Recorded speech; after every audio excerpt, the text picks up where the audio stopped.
we're coming up to a kind of important moment, uh, a changing moment. We're going to move on to um, this other investigation of Dukkha next week.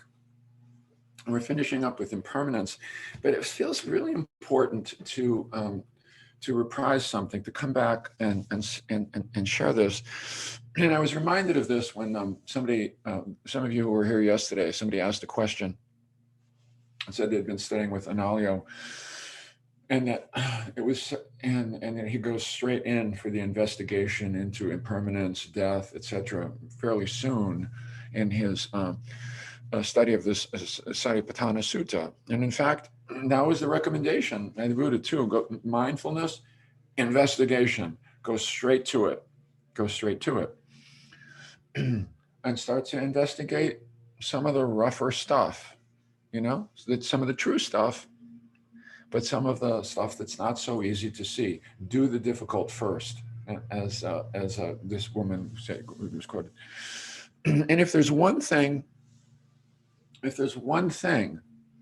I would say that characterizes how we teach that's different from the traditional way, it is this.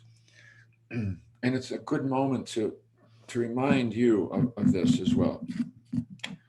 Yes, we need to look into what's difficult in this practice. We do need to do that, because it's in some of those spaces that we see how we've been contributing to our own difficulties and can begin to untangle. But we don't do that first. We say, no, not here, not at this time. First, we cultivate the holding environment. First, we learn to settle ourselves a little bit, to calm ourselves a little bit, yeah, to create a little space to really discover within that we have the capacity to hold our experience with kind eyes. By the way, the sound in the background is Ben is mowing the lawn out here with this big thing, so we're sorry about that. And first, let's cultivate a kindness, an internal kindness, and from there begin to investigate what's difficult, begin to open a little bit more to what's difficult. But even then, not to get all heroic about it, overly heroic about it, even then, to give ourselves permission to pace.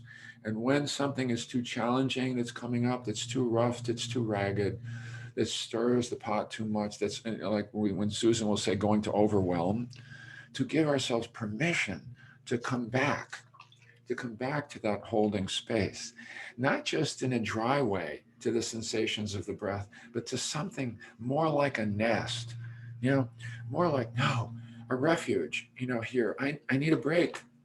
And I've learned how to come back to take this break, and to settle and to resettle again and again, to resettle. And after that, to our degree, to move out, to gradually to move out, gradually move out to what is a bit more challenging, so that we're not just like, so that when we're opening and gradually opening to what's difficult, it's not like, what's this? It's more like, like, we use these metaphors, you've heard them. No, more like a child in distress. If we've created some holding environment and now we're opening gradually to what's difficult. It's like, oh, wow. But there's a softness in the observing now. There's a tenderness in the observing. Yeah. There's a tenderness in the investigation of impermanence itself. If we haven't cultivated a tenderness and go straight to impermanence, it can be depressing. It can be discouraging. It can be, what do I do? How do I hold? How do I hold?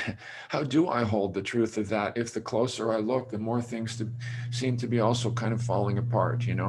And so we can't emphasize enough. And we know we came back to it for the whole week last week, um, with David and Jay as well, partly for this reason, because we need to continually reset, re uh,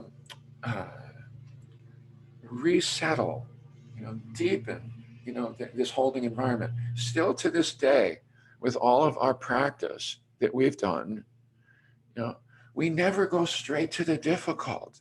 When we close our eyes, we tell you this, we still settle, calm, soothe, soften, create space. Mm.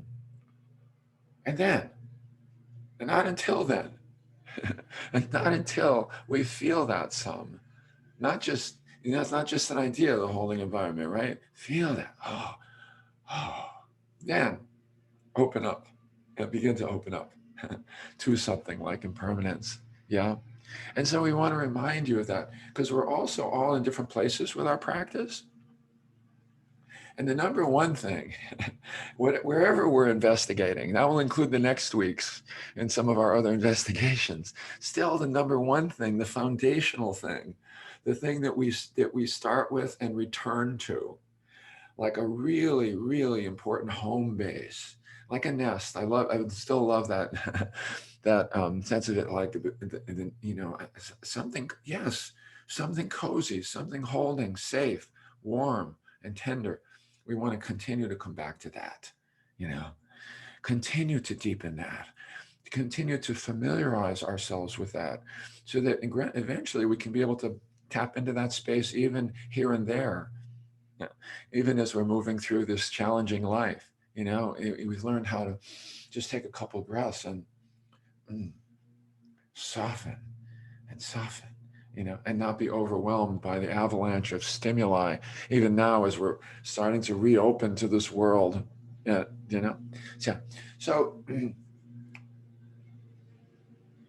that's a reminder, and it's a reminder also as we're wrapping up, our some of our considerations and reflections and contemplations and meditations on the on impermanence.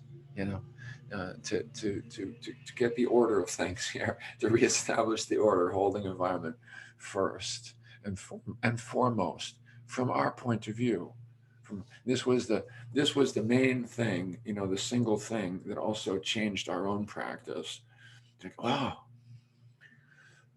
yeah, there's a lot in here to hold, but first we've got to develop some holding capacity, some real soft holding capacity, And yeah, so I thank you for